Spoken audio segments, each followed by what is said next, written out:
Breaking news tonight, Canada's Governor General resigns. I would describe it as unprecedented. The allegations Julie Payette created a toxic workplace. Who takes over the role now?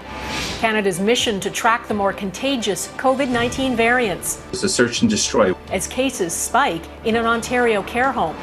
The new U.S. president pumps up America's pandemic plan. We're in a national emergency, and it's time we treat it like one. Plus, what the end of Keystone XL means for Western Canadian oil producers, and from infection to protection, how long immunity could last for COVID-19 survivors. Global National with Donna Friesen. Good evening and thanks for joining us. We begin with breaking news. Canada's Governor General has resigned. Julie Payette, a scientist and former astronaut, has been accused of creating a toxic work environment for her staff. The allegations were so serious, the Prime Minister's office hired an independent consulting firm to review them.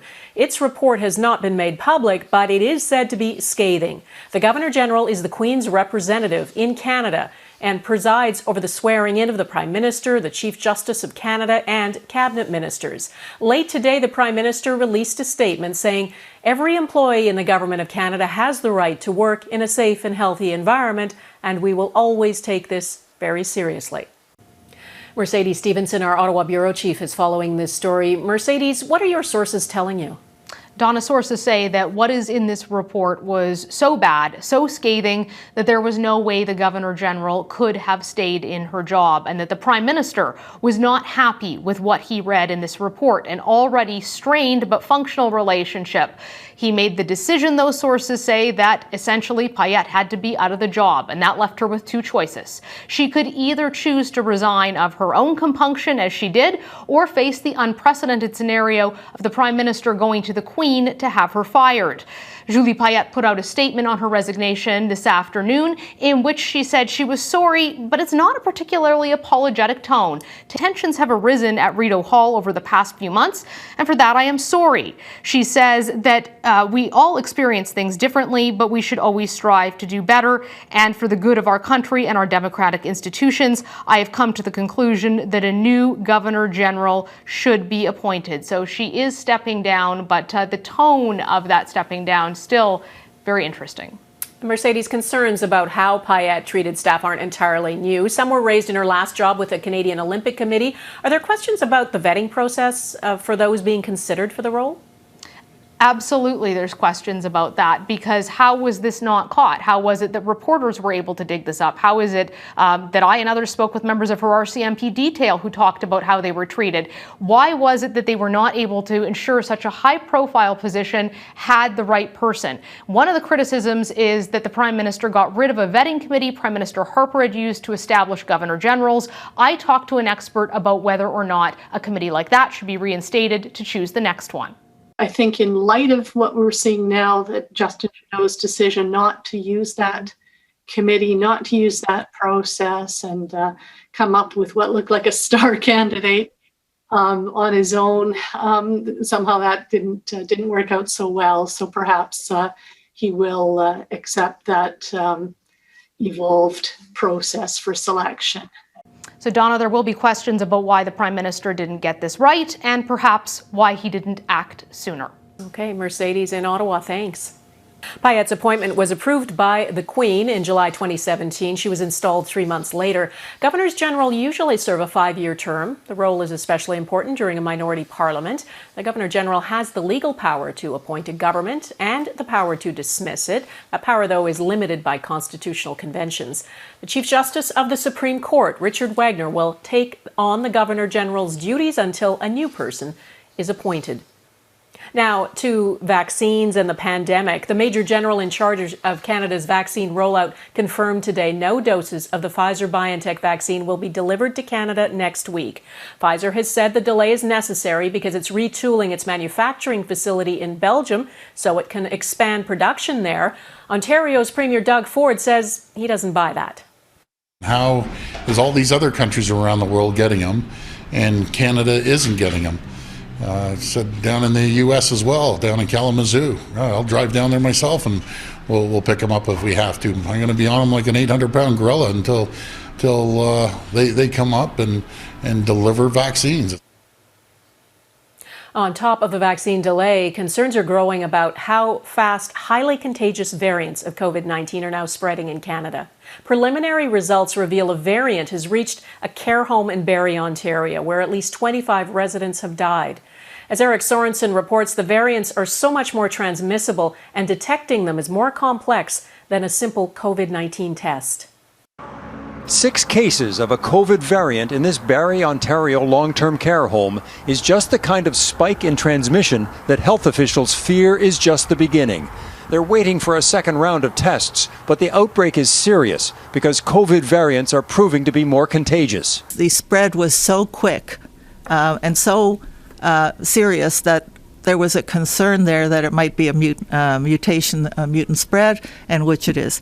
Canada is ahead of most countries in the search for the COVID variant.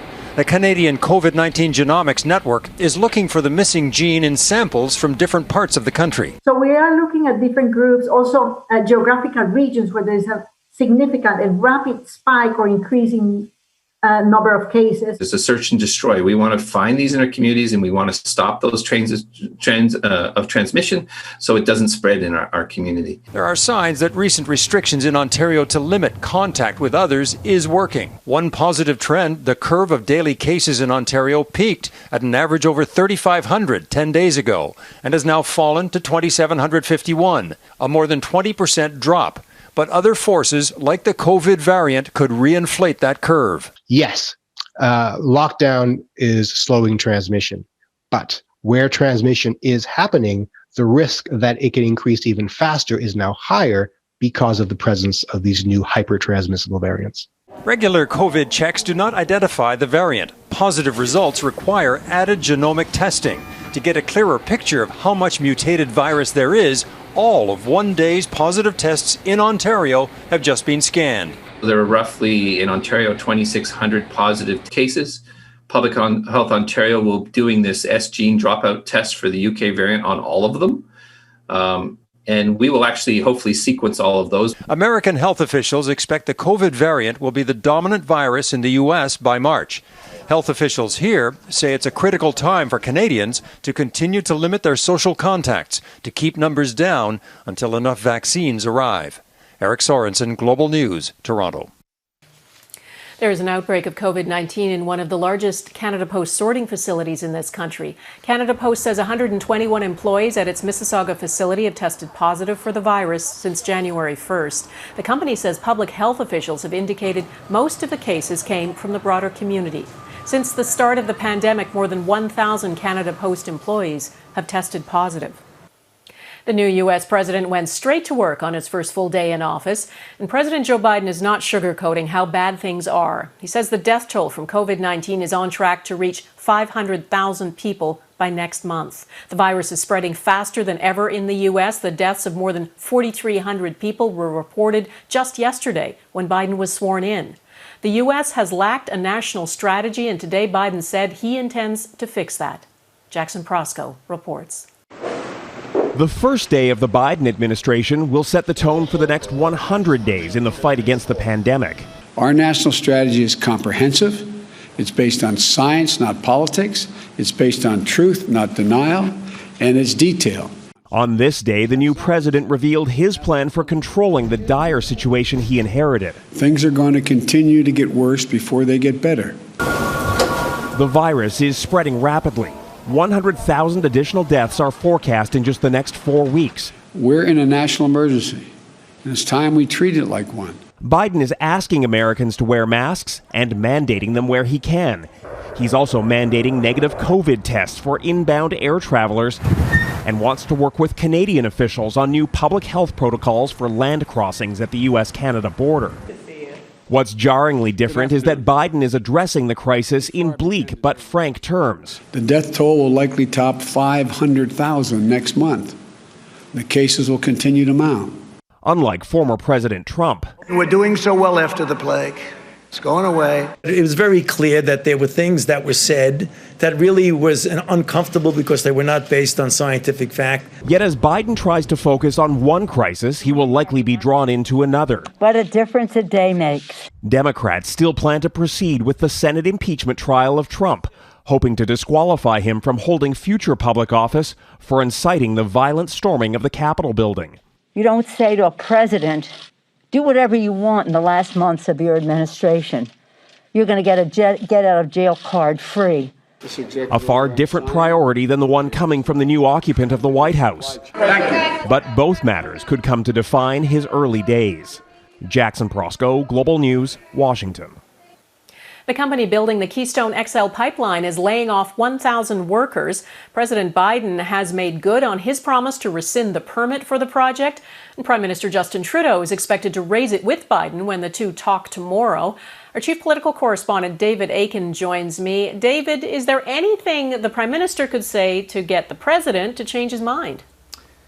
Well, no, not really. This was a major commitment of the Biden campaign. They campaigned for months on this, and canceling Keystone is a key symbol of the Biden administration's commitment to fight climate change. Now, Alberta Premier Jason Kenney is pushing to have trade sanctions slapped on the U.S. in retaliation, but trade experts are telling me that not only would that likely be illegal, they're unlikely to work. I don't think the government of Canada is going to bring an action at this stage in our relationship with the new administration against the United States. I just don't think it's on. David, what happens next for oil producers in Alberta and Saskatchewan who want to produce more oil and get it to international markets? Well, as it turns out, exports of Canadian crude to the U.S. has actually been growing even without Keystone. More efficient use of existing pipeline infrastructure. We've seen more oil by rail. But even still, the business case for Keystone has not really existed for years now. Well, I think what Keystone was and I guess is targeted at would be new projects, new production. And so right now, given the current pricing environment, we don't have any new projects currently under construction. And let's not forget that the Trans Mountain pipeline, which Canada bought, is being expanded. Trans Mountain is more than enough extra capacity for the oil we're going to want to export. Now, Trudeau might want to convince Biden to commit to developing an integrated North American plan that would allow both countries to exploit oil and gas resources and commit to rapidly reducing greenhouse gas emissions. That's a tough order, and there's no guarantee that if they did such a plan, that a Keystone or a successor would even be part of it. Donna? All right. David Aiken, thanks. Coming up, the new philosophy of the Joe Biden administration.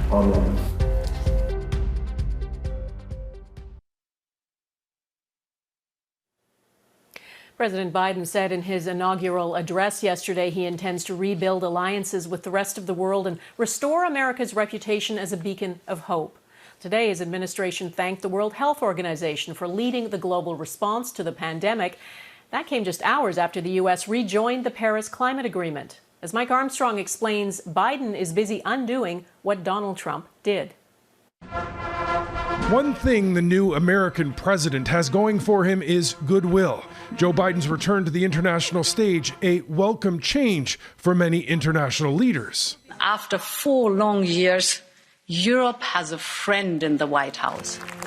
The Trump administration pushed the slogan America First, but the effect was basically America alone. Some have called it the withdrawal doctrine. Under Trump, the U.S. pulled out of international trade agreements, treaties, and organizations, often with strong rhetoric as it walked out the door. The Paris Accord was not designed to save the environment. It was designed to kill the American economy.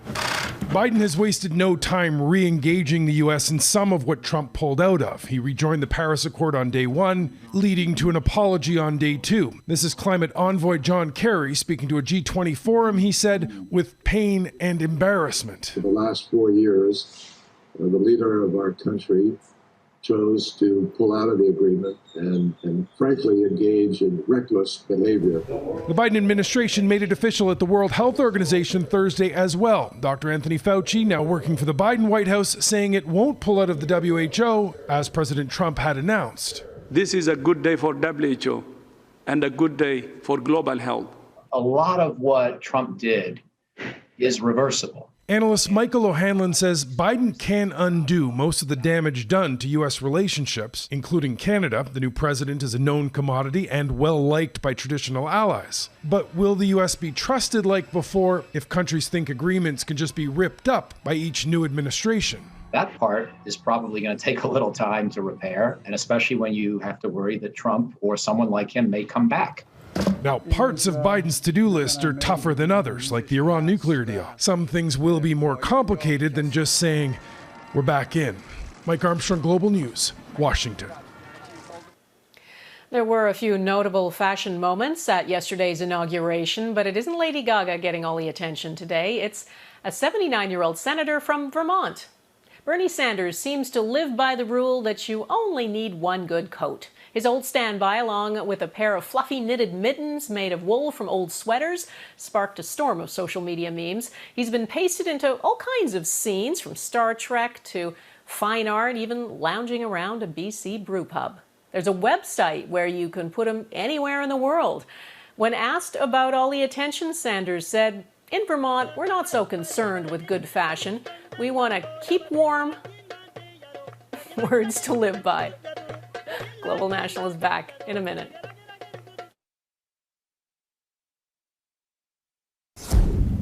Boeing 737 MAX returned to Canadian skies today. The planes were grounded worldwide almost 2 years ago. This WestJet flight took off from Calgary this morning, bound for Vancouver. Air Canada will resume flights on its 737 MAX jets on February 1st. Transport Canada cleared the Boeing planes after an extensive safety review, announcing mandatory upgrades of software and advanced pilot training to fix the issues that caused the two fatal crashes in Indonesia and Ethiopia. 346 people were killed, including 18 Canadians. The big question, though, is will enough people get back on board? Redmond Shannon reports. Boeing desperately needs its best seller to thrive again. The plane maker, airlines and agencies like Transport Canada have been working since 2019 to get the 737 MAX back in the skies. They have modified its software and pilot training, key factors in the two fatal crashes. Canada has even taken the unusual measure of adding extra training requirements and cockpit procedures for the 3 Canadian airlines that fly the MAX. I'd get in this aircraft and fly any one of them for the rest of my life without any qualms at all about the safety. I think you're going to have trouble getting people on board the 737 MAX 7 or MAX 8, but not because there's anything wrong with it. It has a bad name. In the early 1960s, the Lockheed Electra was the victim of a bad name. Following 3 crashes, the public lost confidence and airlines gave up on the plane. A WestJet passenger survey suggests 2/3 of Canadians want to avoid flying in the MAX. At WestJet, we put safety above all. Canadian Airlines will tell passengers if they are booking on a MAX. Air Canada and WestJet are initially offering free flight changes if passengers feel uncomfortable flying on the plane. You have to get the aircraft into the air and flying, and flying safely, and that in itself is ultimately what's going to build confidence here. Boeing knew of some of the MAX's issues before the crashes and didn't tell airlines. It has since paid out $3 billion in fines and compensation. Rebuilding its MAX brand may eat even further into its sales revenue. If you have to take a short-term hit on the prices paid, then that will be regained in the future as people begin to fly on them more often. The MAX is already flying in the US and Latin America. It's cleared for takeoff in Europe next week. Redmond Shannon, Global News, London. Post-infection immunity. Next, researchers find hope in the antibodies of COVID survivors.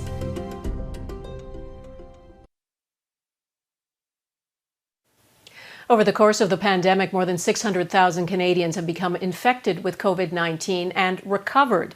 It is assumed they are immune from getting infected again, but it is not clear for how long. Researchers in Toronto have been trying to answer that critical question, and as Jeff Semple reports, their findings so far are providing much-needed good news. Over the past year, this has become Hart Jackson's routine, providing regular blood samples and helping to answer a key question in the fight against COVID-19. Part of it was to know that we had the immune response still. The cancer researcher and his family tested positive for COVID-19 back in March. After recovering, he learned his hospital colleagues were developing an antibody test to determine if people who'd previously been infected with COVID-19 are now immune. As soon as the trial started, I was signing up right away and hoping to get involved and provide any samples that I can. Now, 10 months since his infection, Hart's COVID-19 antibodies remain robust, and researchers are optimistic. The expectation is, and of course they're continuing their studies, that the immunity will last for at least a year, hopefully multiple years. Recent studies suggest COVID-19 antibodies peak after 4 weeks, but remain relatively stable for at least 8 months. So it still declines a little bit, but it declines very, very slowly. And even after antibodies drop, they may still provide some immunity. A study of the virus in monkeys found that even relatively low antibodies were sufficient for protection. The immune response is durable. However, a caveat there is that there's a lot of variability in that immune response from person to person. Those who experience mild symptoms, for example, may have fewer antibodies, and a small number have already become reinfected. Well done. For that reason, immunologists say everyone should receive the vaccine, even if they've had the virus. Now, I would suggest that those people maybe not be at the front of the line, but it won't hurt to get the vaccine, and I think overall it's recommended. And vaccine immunity is also looking promising. After 4 months, antibodies from the Moderna vaccine were at similar levels to those with natural immunity, providing COVID-19 researchers with a much-needed shot in the arm. Jeff Semple, Global News, Toronto. And that is Global National for this Thursday. I'm Donna Friesen. We leave you with a bit of a different Your Canada tonight. Ontario's Premier trying his hand at multiple languages to deliver the same message. Stay home. Thanks for watching. Take care of yourselves. Stay at home. Restez à la maison. Taizai jolly. Low fun. Hi okay. Stare e casa. Correro. Cadete an casa. Shalik fi alabate. Manatili sa bahay. Karme rahir. Fika in casa. Bleib zu Hause. Dar hane bemanid. Proschen zitstencha domo. Bertil hiringal. Asta Weisse doma. Sin a nya. Chibe iso.